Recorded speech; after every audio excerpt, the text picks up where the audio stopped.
Pada dahulu kala terdapat sebuah kerajaan yang memiliki raja yang sangat bijaksana dan memiliki 10 orang putri.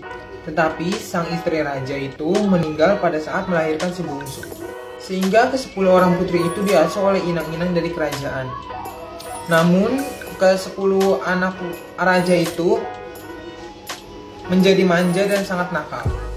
Mereka hanya ingin bermain di danau dan tidak ingin belajar sama sekali. Itu dinamai dengan nama Warna, yaitu putri sulung dinamai oleh dengan nama Jambon. Lalu adik-adiknya Jingga, Nila, Hijau, Kelabu, Kuning, dan Merah Merona. Dan baju-baju yang mereka gunakan itu menyesuaikan dengan nama yang diberikan oleh sang raja. Dengan begitu, sang raja yang sudah tua dapat mengenali putrinya dari jauh. Namun dari ke-9 putri itu yang mempunyai sifat baik dan ramah kepada pelayan-pelayan yang ada di kerajaan itu hanyalah Putri Kuning. Putri Kuning selalu ceria dan senang. Lalu pada suatu hari raja ingin pergi jauh, sehingga raja meminta ke-10 putrinya itu datang dan menanyakan apa yang diinginkan ketika ayahnya pulang. Namun ke-9 putri itu meminta barang-barang yang sangat mahal, tetapi Putri Kuning hanya meminta untuk ayahnya segera pulang. Selama sang raja pergi, putri itu semakin nakal dan manja. Mereka sering sekali membentak inang-inang, sehingga inang-inang merasa kewalahan dengan rewelan dari putri-putri itu. Sehingga juga taman yang dari kesukaan raja itu, sehingga pelayan tak sempat membersihkan taman raja. Lalu Putri Kuning merasa kasihan dikarenakan taman kesayangan raja itu terlantarkan. Tanpa ragu, Putri mengambil sapu dan membersihkannya sehingga bersih, mengangkat ranting-ranting yang jatuh, daun-daun yang berserakan. Namun pada saat kakak-kakaknya melihat Putri Kuning sedang menyapu, mereka tertawa dengan keras dan mengejeknya. Tetapi Putri Kuning diam saja.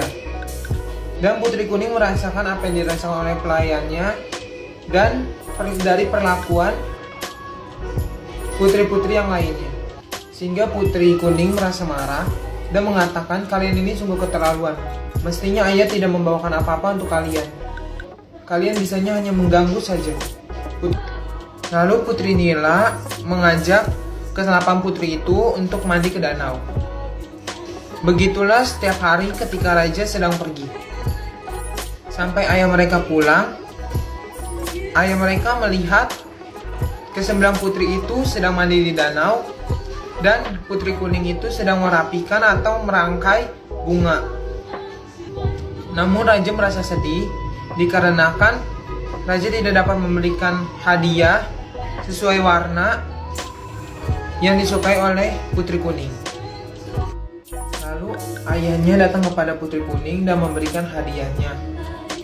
Dan ayah mengatakan bahwa batu kuning itu tidak ada, jadi dia memberikan batu yang berwarna hijau.